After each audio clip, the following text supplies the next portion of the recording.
Hi, I'm Emma-Louise, and today I'm going to be talking about depression as a mum. I've actually had depression for over half of my life now. I was first diagnosed when I was 12 years old after I lost my granddad, who I was really close to. Although my depression originally was brought on obviously by a bereavement, it's come back every now and again. It went away the first time, to some extent at least. I had counselling when I was 12 and that really helped me, but when I got it again a few years later, I tried to have counselling again and it wasn't the same. I didn't feel like it was helping me as much, so I ended up not continuing counselling that time round. I've had it basically every time I've been pregnant. I've had antenatal depression, which obviously is depression during your pregnancy. I've had that, and then I've also obviously had postnatal depression. You are more susceptible to postnatal depression if you obviously suffer from depression in general as well. I first went on antidepressants, I think it was back in 2014, but I stopped them and I came off them too quickly and on my own as well without medical help, which wasn't a good idea as I thought that I was better. So when I actually got fired from my job, which I loved, in summer of 2015, it made things 10 times worse, and I did actually go back on antidepressants in May of 2015, and I've actually been on them ever since, which does mean that I have actually been on antidepressants during my third pregnancy. It's not something that I like to admit really, although I'm not ashamed of being on antidepressants while I'm pregnant. I think that a lot of people don't really understand taking medication like antidepressants during pregnancy. It's something that I would prefer I wasn't doing, but I've obviously spoken to medical professionals, I've spoken to my midwife, I've spoken to my consultant, and ultimately what we've decided is that it is better for myself and my two children that I already have, for me to be as healthy as I can be during the pregnancy, and ultimately it's best for the baby as well, because they're not going to be able to grow very well inside me if I'm not coping with my depression, with my mental illness.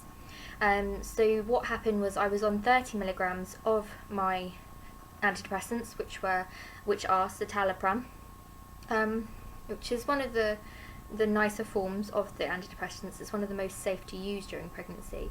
I was on 30 milligrams when I found out I was pregnant, and I went straight down to 20 milligrams with the help of the doctor, and then I went down to 10.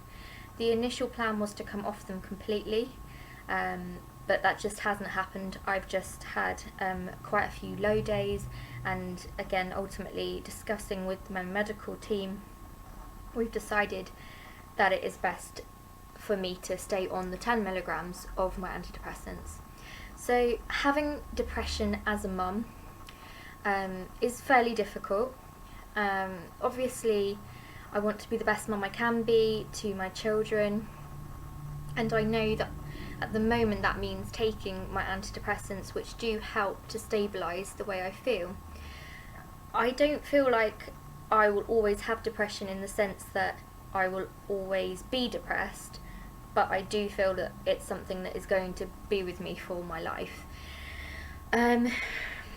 It's quite hard to talk about, but I do tend to talk about it as much as I can, because I do feel that depression is something that's not talked about enough. It's an illness which you can't see, which makes it quite difficult. It's also quite easy to cover up depression over social media. So for example, friends who I don't see in person that much, who I just see on social media, think that my life goes quite well, and then they find it hard to understand when I do admit to my depression, because I mask it really well. I always put the positives on Facebook and on Twitter, and I don't really focus on the negatives too much. So when I do have a really down day, and sometimes I do put it out there, people struggle to understand how I can feel that low when I seem to have been coping really well. Having two young children and about to have a third as well is quite challenging, especially with my mental illness. Cameron and Carly have sometimes seen me really upset, and I don't like that fact, but in the same sense I don't try and cover it up from them either. I tell them that Mummy's sad, not with them, but just because I have an illness. I think it's important for children to understand mental illness as they grow up. I don't try and upset them with it, I don't try and bring them down obviously, and I don't discuss the kind of ins and outs and my medication with the children because they are quite young.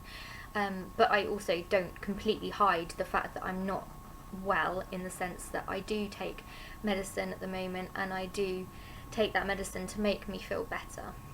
The main importance that I see is that I am coping well enough to be able to look after my children on a day-to-day basis, which I am, and Ed is a huge support to me at home, as is my mum, who lives very close to me, and also my sister. And you know, I have a good support network, which is really good and is really important, especially when you have children and you're suffering with depression. I don't have a lot of friends, I don't have a lot of close friends. I've lost friends over the years due to various kind of different things. It is hard to maintain friendships when depressed, just because half the time I don't feel like seeing anyone, and I struggle to actually come up with the motivation to go out of the house, to make the effort to see people. I also don't want to bring other people down. I know that that's a kind of common thing with people who are depressed, that they don't want to bring others down with them. It is important to keep up friendships, and I've been told that by my midwife. She is especially concerned that I don't have a large circle of friends, so she's kind of trying to get me to go out and meet people, especially when I have the baby, so that I do have that support. I do have a couple of close friends, and they do know about my depression, and I talk to them and try to talk to them as much as possible, to make kind of it easier on our friendship, that they know that sometimes I do struggle to have the energy sometimes, and also to want to physically go out and to do anything.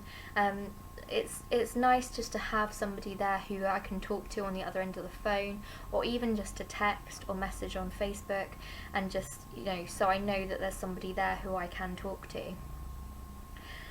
Again, as a mum, it is challenging in the sense that I obviously need to work in order to bring in an income alongside Ed. I am on part-time hours. I was working full-time, which is when I ended up having to increase my medication because I was working such long hours and it was taking a toll on my health.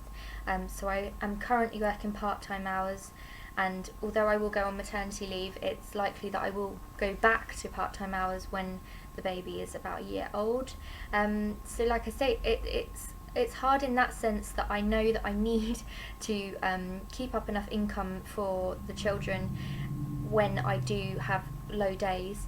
I've not actually ever kind of taken any time off work due to depression. I actually am one of the people who find work helps when you're depressed, because at least it gives me something to kind of focus on other than how I'm feeling inside. It distracts me. The main issue I actually have with going on maternity leave is that I will have a lot of time at home on my own and with my thoughts, which can make depression a lot harder as well. But in general, sometimes going to work and going about daily business, it can be quite a challenge with a mental illness, especially being on antidepressants as well. It's not something that I kind of talk about very much at work. In my last job I did mention my mental illness, but I was told I didn't actually have to, and this time around I haven't really gone into detail about it, or the fact that I'm on antidepressants. It's something that's part of me now, and although I wouldn't want anybody to have depression, especially not myself, I don't really see myself as someone who I'm trying to work out how to say what I'm trying to say now. Depression is a part of me. It kind of makes me who I am, and and I just kind of make the best of the situation that I find myself in. Like I say, because I have been depressed for so long out of my life now. I've been depressed since I was 12 and I'm now 27, so it is kind of a huge part of who I am, and I've been depressed the whole time since before I had the children. So although it's not ideal to be a mum with depression, I just cope with it, and I would hope that if any of my children were to have depression when they're older, it would help me to understand how they are feeling to some extent, and I'd be able to help them, hopefully, if they were to ever have feelings like this. None of them are kind of showing any signs of depression at the moment. I wouldn't expect them to at such a young age. However, having said that, Cameron, my oldest son, he does tend to get quite anxious, and he is very much affected by his the outside world and things that are going on around him, and he does kind of struggle sometimes with his emotions. So having depression does kind of help me to understand how things like that can feel, and it has helped me to be a little bit patient with him when he feels like that, and I can kind of empathise with how he might be feeling. So yeah, this video really hasn't had a kind of structure to it, but what I wanted to do was kind of to open up to anyone who wanted to listen, to other mums who might be out there, or dads as well, who might be out there suffering with depression, to just say that obviously get the support you need. I know that some people worry that being a parent and having depression, that somehow that's going to have some effect on people getting involved with their children, and I've never experienced that at all. Doctors and health visitors and kind of midwives and everyone have always been really supportive of just getting the best care for me, which will obviously be the best for my children. So always speak to somebody and get the help that you require if you are feeling very low, if you are suffering from depression or any other mental illness. It's not worth suffering in silence, and it's a lot more detrimental to your children and to your family if you don't get the help that you need. And it's always better to talk. It may be hard, initially at least, to talk to somebody about the way you're feeling, but ultimately that really has helped me, and throughout my lowest periods of my life and of my illness, it's always helped to be able to have somebody to talk to, whether that's Ed, who has been amazing, or my mum, who's always been there throughout the whole thing. It's definitely worth talking to somebody about how you feel. So yeah, I'm sorry it wasn't that positive a video this time round, but please do look at the information below in regards to the In Real Life channel, and also obviously my own blog that I write, and do subscribe to us. It's a lovely channel with lots of really good people involved, and we really would love the support of you to subscribe to the channel and to also watch any future videos as well. Make sure you watch the next video on our channel, and I'll see you on my next video.